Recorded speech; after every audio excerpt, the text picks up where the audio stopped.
اللہ نے لکھ دی ہے قبل اس کے کہ زمین و آسمان کو پیدا کرے 50,000 برس پہلے، 50,000 سال پہلے ہر چیز کی تقدیر لکھی ہوئی تھی، مگر یہ چار چیزیں رینیول ہوتی، نئے سرے سے پھر سے لکھی جاتی، حالانکہ ساری چیزیں پہلے لکھی جاتی، چار چیزیں خصوصیت کے ساتھ دوبارہ اللہ فرشتے کو کہتا ہے کہ چار چیزیں پھر سے لکھ، رزقہ وعملہ واجلہ وشقی ام سعید۔ یہ بچہ جس کے اندر زندگی کی روح ڈالی گئی ہے، اس کی روزی کتنی ہوگی، کتنا کمائے گا، سیٹھ بنے گا کہ قلاش اور فقیر ہی مر جائے گا، گھر بنا پائے گا کہ گھر ہی نہیں بنے گا، گاڑی آئے گی کہ نہیں آئے گی، بنگلہ بنے گا کہ نہیں بنے گا۔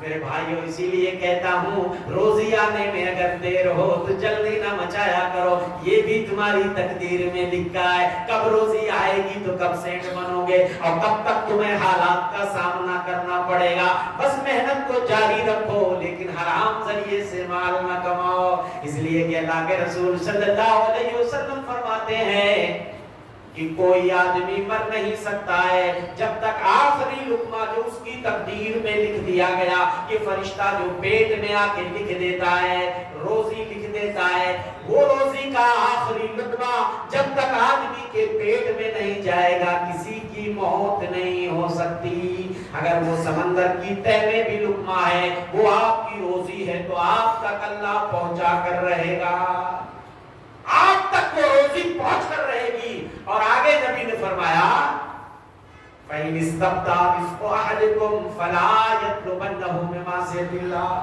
فَاتَّقُوا اللَّهَ يَا أَيُّهَا النَّاسُ وَأَجْمِلُوا فِي الطَّلَبِ۔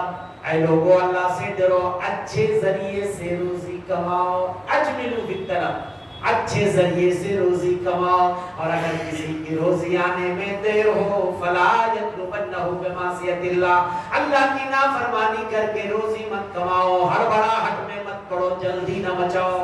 لوگ دوسروں کو دیکھ کے نکالی کرتے ہیں، فلانے بابو کے تو محلہ بن گیا، ان کا بنگلہ 3 منزلہ ہو گیا، ان کے پاس 4 ویلر گاڑی آ گئی، ہمارے پاس تو نہیں ہے۔ تو آدمی سوچتا ہے یار جلدی سے جلدی ہم کو بھی سیٹ بننا ہے۔ اب اگر ہم مولویوں کے چکر میں پڑیں گے اور حلال حرام کے چکر میں پڑیں گے تو ہم یہی کے یہی رہ جائیں گے، اس لیے اب ہمیں کچھ بھی کرنا پڑے، کسی کا گلا کاٹنا پڑے تو کاٹیں گے، کسی کا مال غصب کرنا پڑے، جھوٹ بولنا پڑے، چوری کرنی پڑے، ڈاکہ ڈالنا پڑے، کہیں سے بھی بس روزی چاہیے ہی چاہیے۔ اور نبی کیا فرما رہے، روزی آنے میں اگر دیر لگ رہی ہے تو ہڑبڑاؤ مت، جلدی نہ بچاؤ۔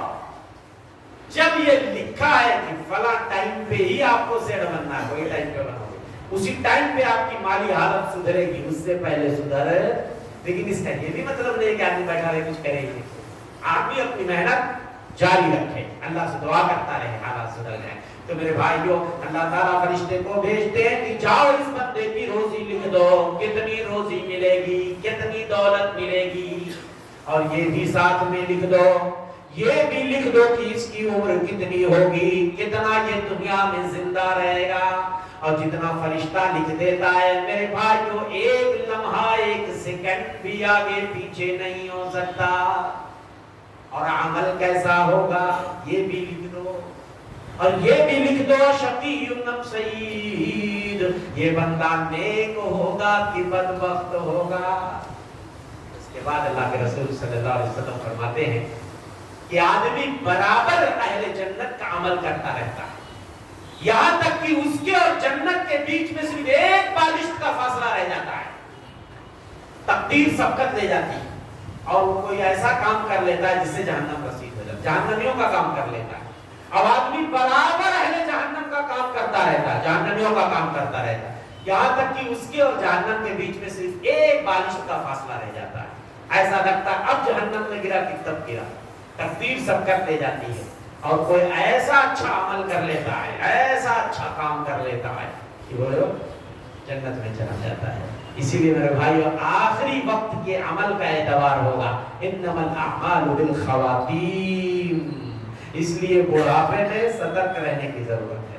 کتنے لوگ پہلے اچھے تھے، بڑھاپے میں بھٹک گئے، تو اس لیے دعا کرنی چاہیے اللہ ہمیں اپنی اطاعت پہ، اپنے دین پہ، ایمان پہ اللہ جمائے رکھ مرتے دم تک۔ یا مقلب القلوب ثبت قلبی علی دینک، یا بعض روایتوں میں علی طاعتک، اے دلوں کے گھیرنے والے، تو میرے دل کو اپنی اطاعت پہ جمائے رکھنا اور اپنے دین پہ قائم رکھنا۔ اس لیے میرے بھائی آخری وقت کا عمل کا زیادہ اعتبار ہوتا ہے، اس لیے دعا کرو کہ مرتے دم تک اللہ ہمیں ایمان پہ ہمارا خاتمہ ہو اور اچھے اعمال کر کے ہم دنیا سے جائیں۔ تو میں یہ اللہ کی عظمت، اس کی قدرت کے جلوے، اس کے کرشمے، اس کی طاقت، اس کی قوت، اس کی شکتی کی چند جھلکیاں میں آپ کے سامنے رکھ رہا ہوں۔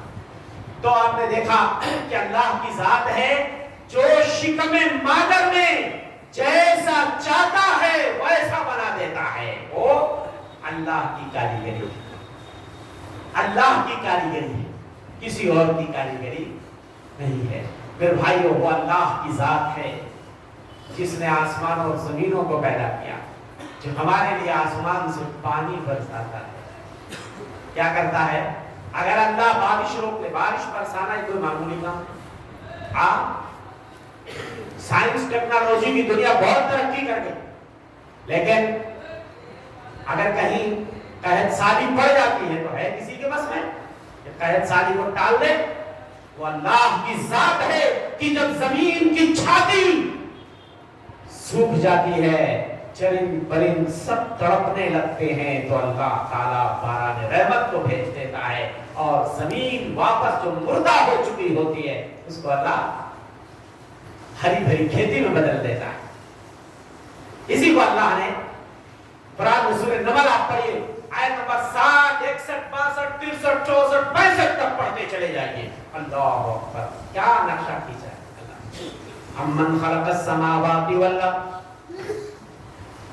وانزل لكم من السماء ماء فانبتنا به حدائق ذات بهجة ما لكم ان تنبتوا شجرها أإله مع الله۔ میرے بھائیوں، جن کو لوگ اللہ کے ساتھ کسی اور کو جو لوگ شریک بناتے ہیں، پارٹنر بناتے ہیں، کیا وہ بہتر ہیں؟ وہ شریک اور پارٹنر بہتر ہیں یا وہ اللہ بہتر ہے؟ جو آسمان و زمین کو جس نے پیدا کیا اور تمہارے لیے اس نے آسمانوں سے بارش برسائی، فَأَنبَتْنَا بِهِ حَدَائِقَ ذَاتَ بَهْجَةٍ، اور جب بارش ہوئی تو اللہ فرماتے ہیں ہم اس کے نتیجے میں باغوں کو لہلہانے لگتے ہیں، باغوں کو ہم ہریالی عطا کر دیتے ہیں، خوبصورت لگنے لگتے ہیں، بڑا عجیب و غریب منظر لگنے لگتا ہے۔ مَا لَكُمْ أَن تُنبِتُوا شَجَرَهَا، تمہارے اندر اتنی طاقت نہیں، نہ سائنس میں طاقت ہے، نہ ٹیکنالوجی میں طاقت ہے کہ تم ان درختوں کو اگا لو اگر اللہ نہ چاہے۔ الہم اللہ، کیا اللہ کے علاوہ کوئی اور معبود ہے جو عبادت کے لائق ہے؟ وہ اللہ جس نے آسمان بنایا، زمین بنائی، بارش برساتا ہے، پودوں کو اگاتا ہے، سبزے اگاتا ہے اور درختوں کو اگاتا ہے، پوجا اس کی ہونی چاہیے کہ کسی اور کی ہونی چاہیے؟ اب اسی کو اللہ آگے جو ہے کنٹینیوس اللہ نے 4-5 آیتوں میں اپنی قدرت کے جلوے دکھائے ہیں کہ وہ اللہ کی ذات جس نے زمین کو بچھا دیا تمہارے لیے، زمین کو بچھا دیا، اور زمین کے اندر آپ دیکھیے نہریں پھاڑ دی اس نے، اسی زمین پہ، اسی دھرتی پہ بیچ بیچ میں نہریں بھی بہتی ہیں، اور مضبوط پہاڑوں کو کھوٹے کی طرح گاڑ دیا، اور 2 دریاؤں کے پانی، ایک طرف میٹھا پانی، کھارا پانی، دونوں ایک ساتھ بہتے ہیں مگر ملتے نہیں ہیں، بیچ میں ایسا ڈیوائیڈر بنا دیا اس نے۔ جبکہ پانی کیسا بھی ہو، اگر ایک پانی دوسرے پانی میں آپ ڈالو گے تو مل جانا چاہیے، مگر بعض سمندر ایسے ہیں کہ ادھر کھارا پانی بہ رہا ہے، ادھر میٹھا پانی دونوں ساتھ میں بہ رہے ہیں، لیکن اور اللہ نے اسی کو آگے بیان کیا، الہ اللہ، الہ اللہ، 4-5 آیتوں میں کیا اللہ کے علاوہ کوئی اور ہے معبود پر عبادت کے لائق؟ اور اس کے بعد اللہ فرماتے ہیں امن یجیب المضطر اذا دعا،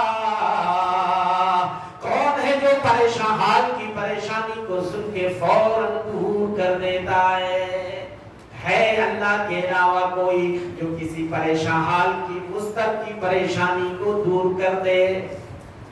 جتنے لوگوں کو مشکل کشا حاجت روا سمجھا جاتا ہے میرے بھائیوں، کوئی بھی معمولی پریشانی دور کرنے کی شکتی کسی کے اندر نہیں ہے. وہ اللہ کی ذات ہے. امن یجیب المضطر اذا دعا ویکشف السوء.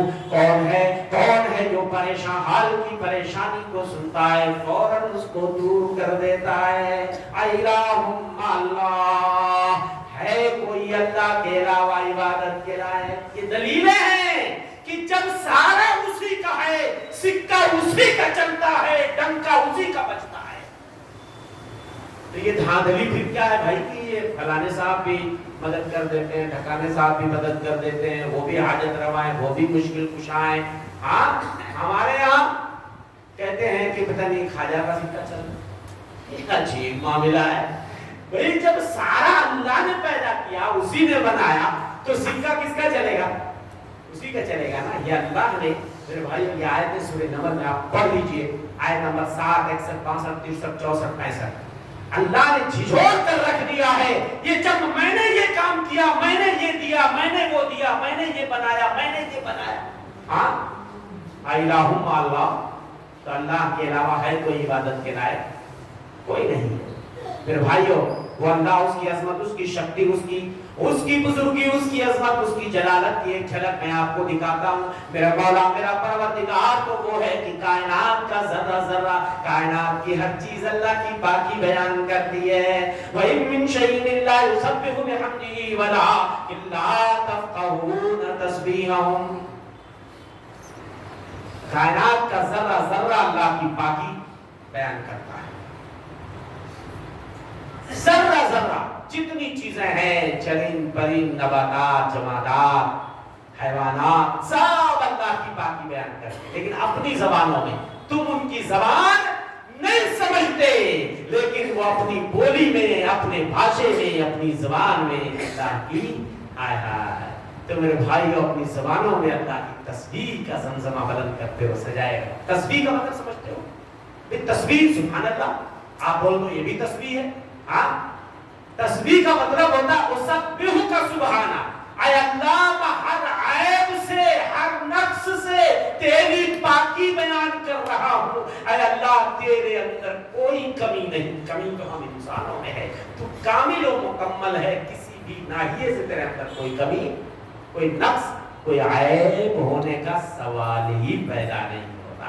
یہ تسبیح کا مطلب ہے. کتنے لوگ کہتے ہیں تسبیح تسبیح تسبیح, دانا لیے ہیں کھٹ کھٹ مار رہے ہیں. ابھی پوچھ لو کہ تسبیح کا مطلب کیا ہوتا ہے, تو نہیں بتا پائیں گے تسبیح کا مطلب کیا ہوتا ہے. تسبیح کا مطلب تو سمجھو میرے دوستو, تو کائنات کا ذرہ ذرہ اللہ کی پاکی بیان کرتا ہے. حضرت یونس مچھلی والے نبی جب مچھلی کے پیٹ میں گئے اور مچھلی لے کے ان کو سمندر کی تہ میں پہنچی, تو میرے بھائیوں عجیب و غریب آواز, انہیں مفسرین نے لکھا ہے عجیب و غریب آواز وہاں سے سمندر کی تہ سے آ رہی تھی.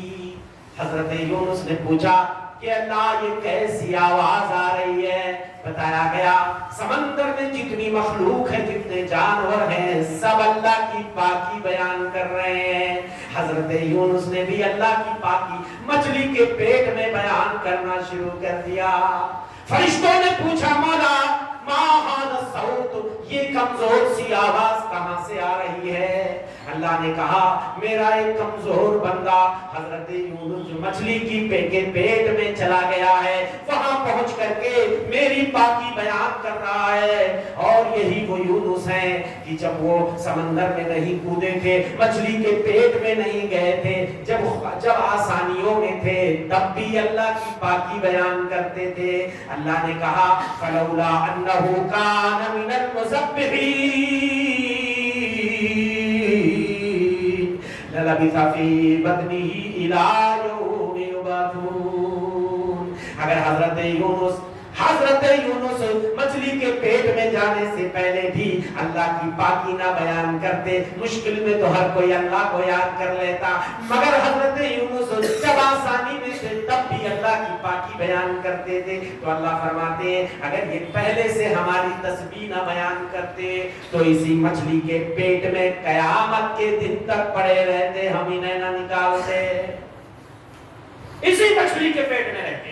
لیکن چونکہ پہلے بھی یہ بیان کرتے تھے ہماری تسبیح، تو اس لیے میرے بھائیو اگر چاہتے ہو کہ مشکلوں سے نکلنا چاہتے ہو تو مشکل میں صرف اللہ کو یاد نہ کرو، آسانیوں میں بھی یاد کرو۔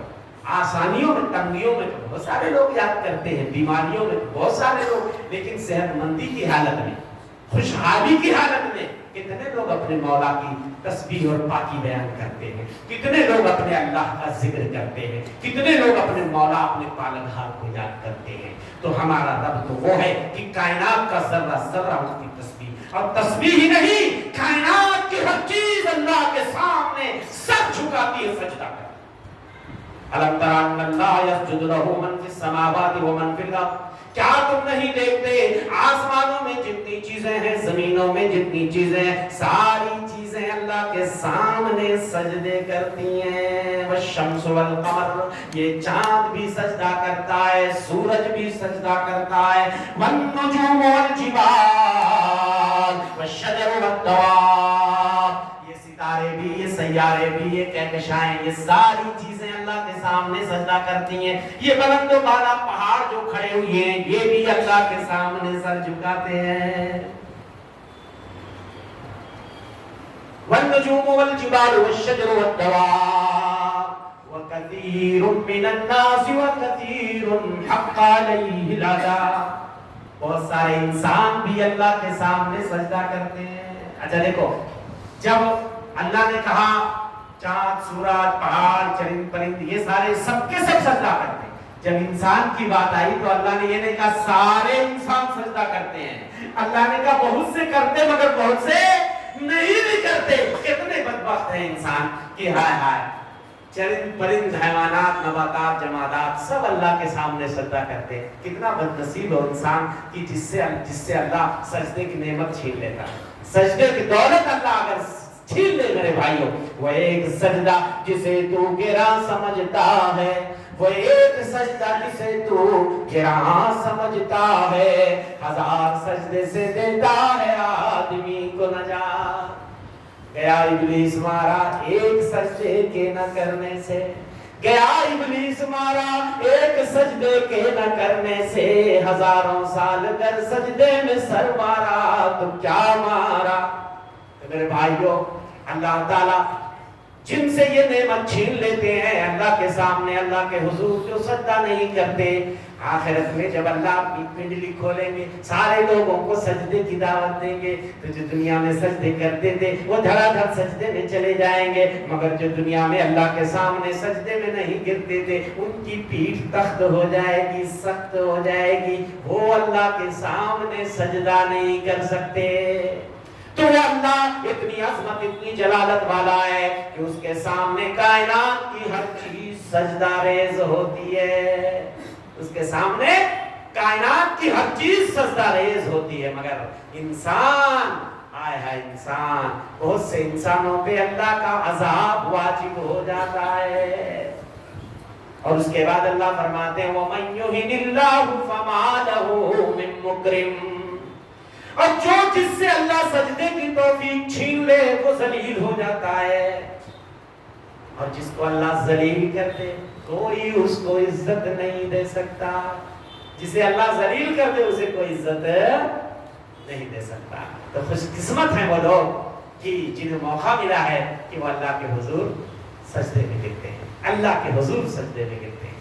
لیکن میرے بھائیوں، سجدے میں تو بہت سے مسلمان گرتے ہیں، لیکن کیا ہر آدمی کا سجدہ وہ اللہ ہی کے لیے ہوتا؟ ایک آدمی کو توحید کا علم ہی نہیں ہے، اللہ کی معرفت ہی نہیں ہے، اب وہ نماز اس لیے دیکھیں بہت سارے لوگوں کی تبلیغ کہاں سے شروع ہوتی ہے؟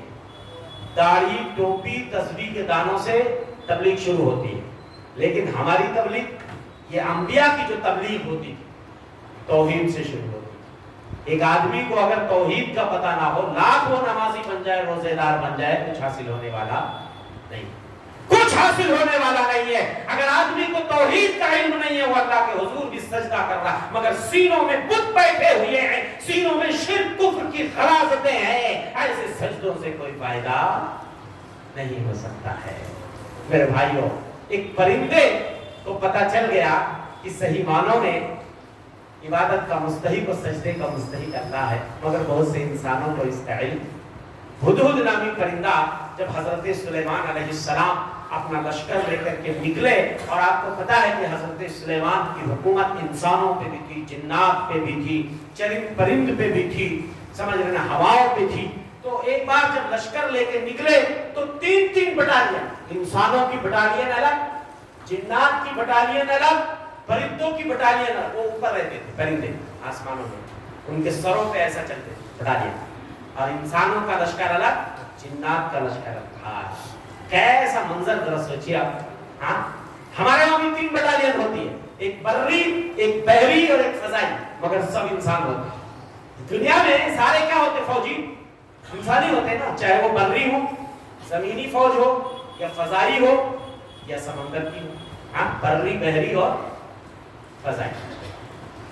لیکن حضرت سلیمان علیہ السلام سب کی حاضری رجسٹر میں، کون کوئی غائب تو نہیں ہے۔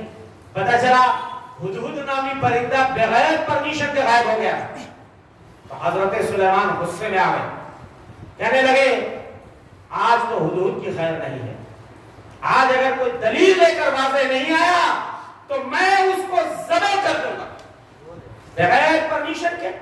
کیسے اس کی جرات ہوئی تو غائب ہو گیا، جبکہ وہ ایک مشن پہ گیا، ایک بہت بہترین خبر لانے گیا تھا۔ ہدہد پرندہ آ گیا، حضرت سلیمان نے پوچھا، اس سے محاسبہ کیا کہ بھئی تو کہاں گیا تھا؟ اس نے کہا میں ایسی قوم کے پاس گیا تھا۔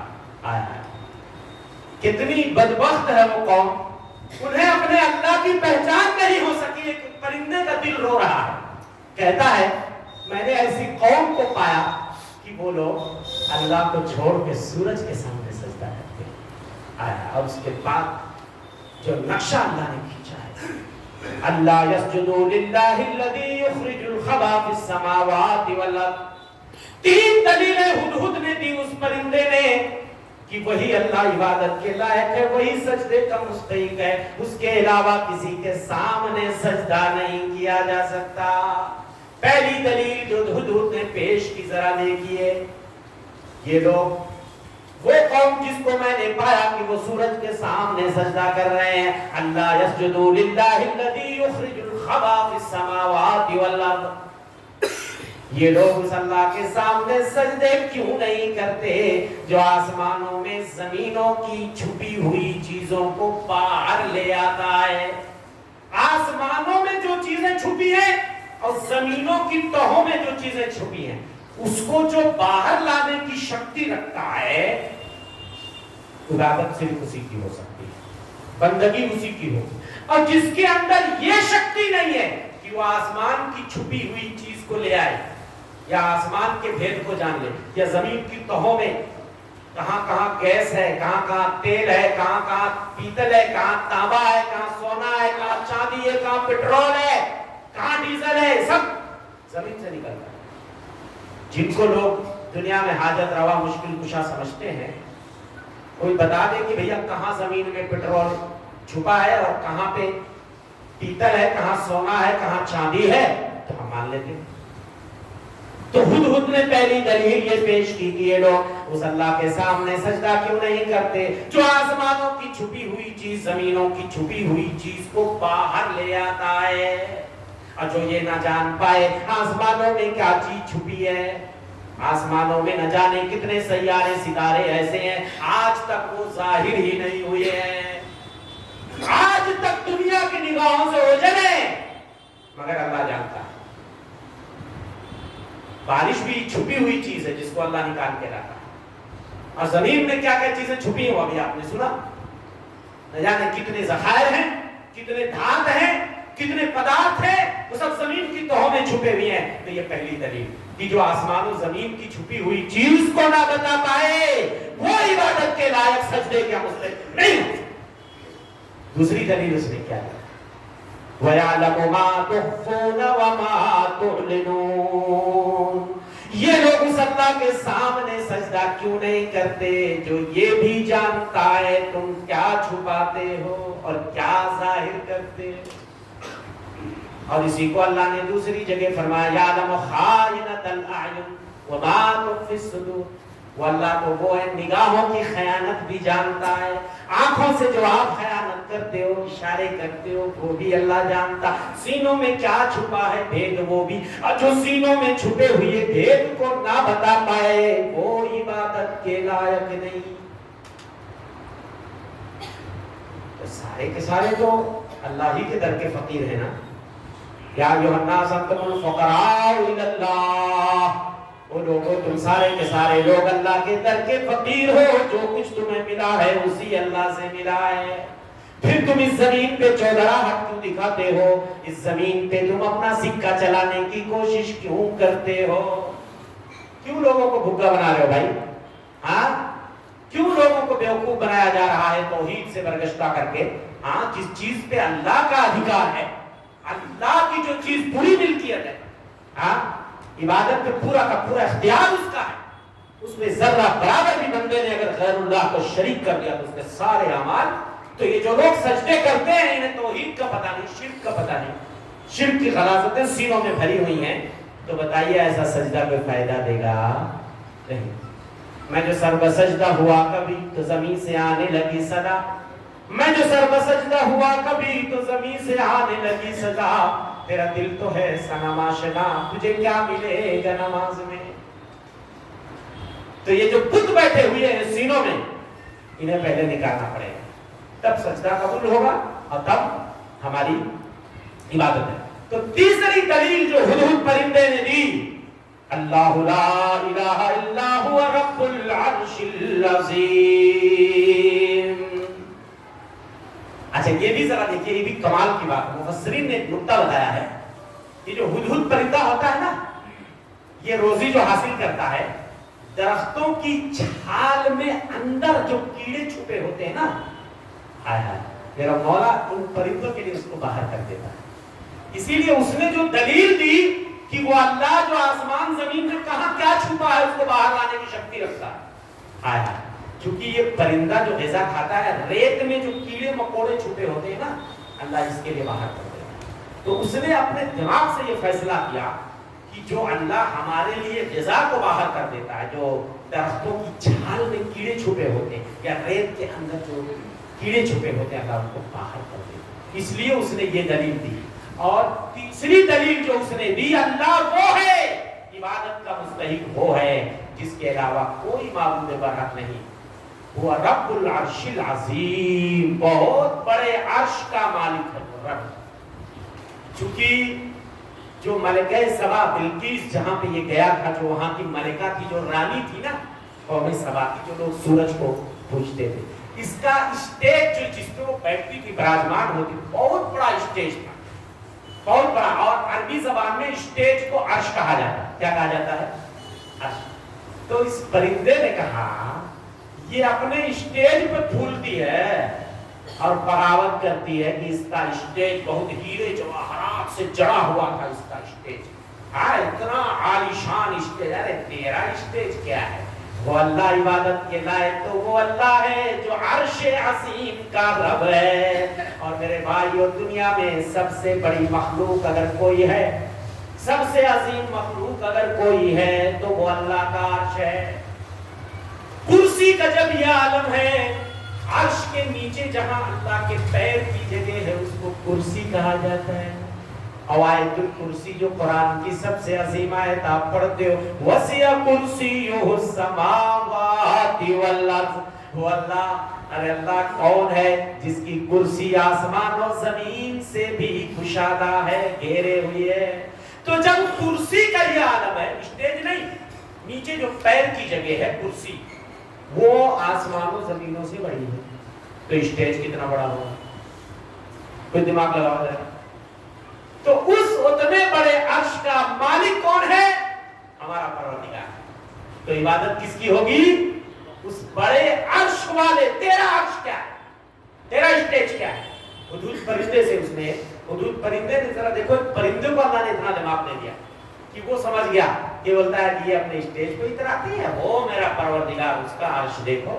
قرآن نے کہا وَيَحْمِلُ عَرْشَ رَبِّكَ فَوْقَهُمْ يَوْمَئِذٍ ثَمَانِيَةٌ، قیامت کے دن تمہارے رب کے عرش کو، اسٹیج جو ہے عرش ہے اس کو 8 فرشتے اٹھائے رہیں گے.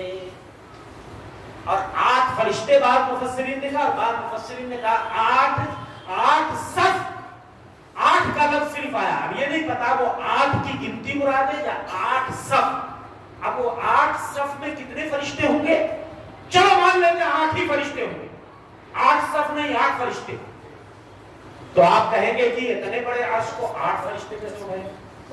ہاں پتا ہے فرشتوں کی شکتی، فرشتوں کو اللہ نے کتنا بھاری بھرکم جسم عطا کیا اور کتنی طاقت، وہ بھی اللہ ہی کا عطا کیا ہوا، ان کا کچھ نہیں ہے، وہ بھی اللہ ہی کا عطا کیا. مانے میں اللہ کے رسول فرماتے ہیں جو فرشتے عرش کو اٹھائے ہوئے ہوں گے ان میں سے ایک فرشتے کی کان کے لو اور کندھے کے بیچ کی دوری 700 سال کے برابر ہوگی.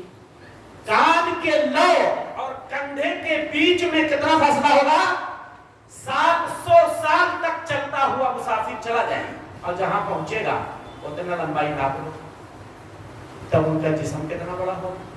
وہ اللہ کے عرش کو اٹھائے ہوئے ہوں گے اور وہ بھی اللہ کی تسبیح پڑھ رہے ہوں گے، وہ بھی اللہ کے ڈر سے تھر تھر کانپ رہے ہوں گے. اتنی طاقت اللہ نے فرشتوں کو عطا کی ہے، اتنا بھاری بھرکم جسم عطا کیا، مگر وہ بھی اللہ کے ڈر سے کانپتے ہیں. مگر انسان کتنا ڈھیٹ اور کتنا گبر اور کتنا ڈھیٹ ہو گیا ہے کہ اس کے دل میں اللہ کا ڈر نہیں سماتا ہے. توحید کی دھجیاں اڑاتے رہتا ہے اور شرک کرتا رہتا ہے، شرک میں گرفتار رہتا ہے. تو میرے بھائیوں توحید کی نعمت کو پہچانو اور اس اللہ کے ساتھ کسی کو کبھی شریک نہیں کرنا. یہ جو غیروں کے چکر لگاتے ہیں، غیروں کے دروں کے چکر لگاتے ہیں، میرے بھائیوں کوئی کچھ نہیں دے سکتا ہے. وہ اللہ جس کی شکتی، جس کی عظمت، جس کی جلالت، جس کی کبریائی، جس کی بزرگی کا عالم یہ ہے کہ کائنات کے ذرے ذرے پہ اس کی حکومت ہے.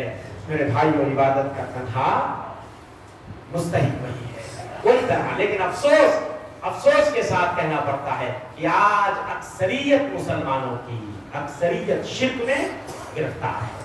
میرے بھائیوں آج کہتے ہیں اللہ کی مدد نہیں آ رہی ہے. اللہ کی مدد کیسے آئے گی جب مسلمانوں کو توحید کا پتہ نہیں ہے؟ شرک سے بیزاری کا اعلان نہیں مسلمان کر رہا ہے. صرف داڑھی سجا لینے سے، ٹوپی پہن لینے سے، ہاتھ میں تسبیح کا دانہ لے لینے سے کوئی مسلمان ہو جاتا ہے؟ جب تک سینے میں توحید کی امانت نہ ہو تب تک کوئی بھی صحیح معنوں میں مسلمان. اور میرے بھائیوں توحید کی برکت تو یہ ہے کہ اس کو سمجھو ذرا.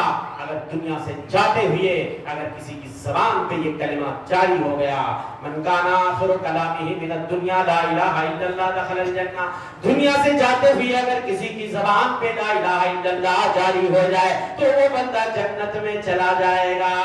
اور دوسری حدیث میں فرمایا ان اللہ حرم علی النار من قال لا الہ الا اللہ خالصا من قلبہ، اللہ نے اس شخص کو جہنم پہ حرام قرار دے دیا ہے جس نے لا الہ الا اللہ کہہ لیا دل کی گہرائی سے. دل کی گہرائی سے، صرف سرسری زبان سے کہنے سے کچھ نہیں ہوتا. زبان سے کہہ بھی دیا لا الہ تو کیا حاصل، دل و نظر جو مسلمان نہیں تو کچھ بھی نہیں. میرے بھائیوں اگر آدمی شرک پہ مرے گا سارے اعمال غارت ہو جائیں گے. یہ اللہ کا فیصلہ ہے. ان اللہ لا یغفر ان یشرک بہ ویغفر ما دون ذلک لمن یشاء. اللہ شرک کرنے والے کو کبھی معاف نہیں کریں گے. شرک کے علاوہ جتنے گناہ ہیں اللہ تعالیٰ اپنی مشیت اور اپنے فضل و کرم سے چاہیں گے تو اسے معاف کر دیں گے. انه من يشرك بالله فقد حرم الله عليه الجنہ ومأواه النار وما للظالمین من انصار. جس نے اللہ کے ساتھ کسی غیر کو پارٹنر بنایا، ادنا بھی پارٹنر اگر بنایا، ارے جب کائنات کا کسی ذرہ کوئی ذرہ بنانے میں اللہ نے کسی کی مدد نہیں دی، کسی کو اللہ نے پارٹنر جب نہیں بنایا، تو جب عبادت کی باری آتی ہے، جب کچھ مانگنے کی باری آتی ہے، جب سر جھکانے کی باری آتی ہے، اللہ پہ توکل کی باری آتی ہے، نذر و نیاز کی باری آتی ہے، قربانی کی باری آتی ہے، اللہ کے گھر کے طواف کی باری آتی ہے، تب تم غیر اللہ کو حاضر و ناظر، تب تم غیر اللہ کو اس میں پارٹنر بنا لیتے ہو. میرے بھائیوں ومن یشرک باللہ فکأنما خر من السماء.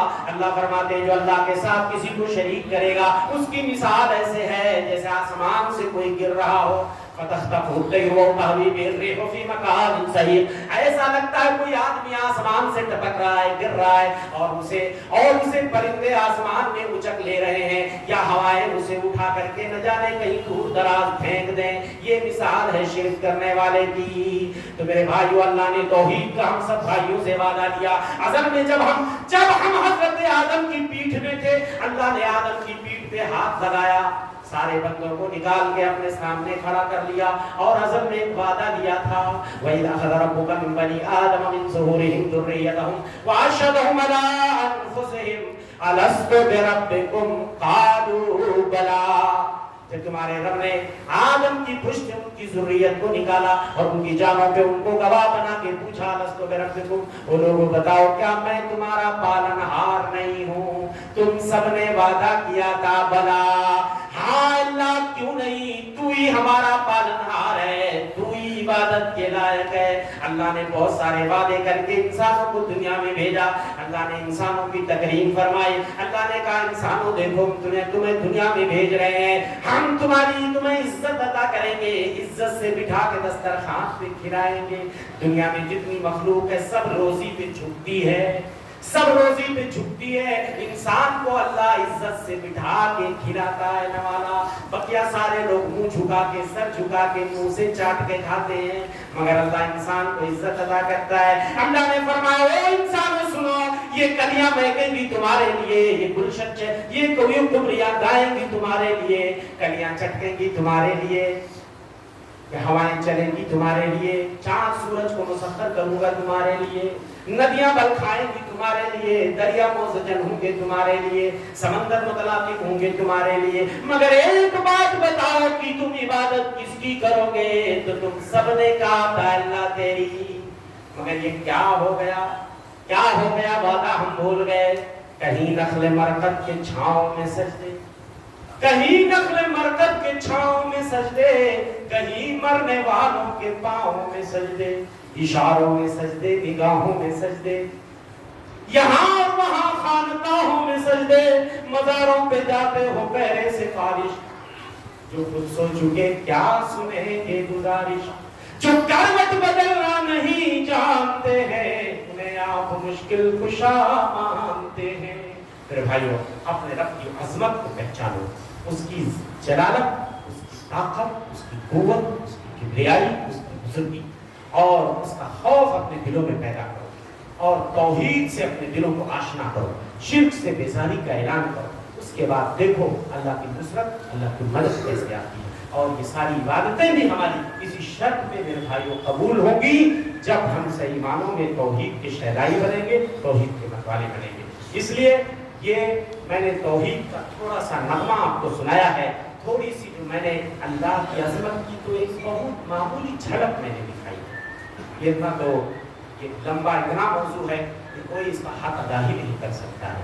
تو اللہ سے دعا ہے کہ مولا ہمیں صحیح معنوں میں تو اللہ اپنی عظمت، اپنی جلالت کو جاننے پہچاننے کی، اور اللہ کو صحیح معنوں میں اپنی عبادت کی، اے اللہ جس عبادت کا تو مستحق ہے صحیح معنوں میں، اے اللہ جس حمد و ثنا کا تو مستحق ہے، اے اللہ ہماری زبانوں میں طاقت نہیں ہے، دم نہیں ہے کہ ہم تیری حمد و ثنا اس طرح کر سکیں، تیرا ذکر کر سکیں، اے اللہ تو ہماری زبانوں کو توفیق دے دے، اے اللہ تو ہمارے دلوں کو توحید سے آشنا کر دے، ہماری ٹوٹی پھوٹی عبادتوں کو قبول فرما لے۔ تو میں شکر گزار ہوں منتظمہ کمیٹی کا اور یہاں کے تمام بھائیوں کا کہ آپ نے وقت نکالا اور اللہ کے گھر میں تشریف لائے۔ اللہ ہم سب کو اس بات کی توفیق بخشے، اور جو کچھ باتیں سنی گئی ہیں اس پہ عمل کرنے کے اللہ ہم سب کو توفیق عنایت فرمائے، آمین۔ وما توفیقی الا باللہ، صلی اللہ علیہ وسلم۔ السلام علیکم ورحمۃ اللہ وبرکاتہ۔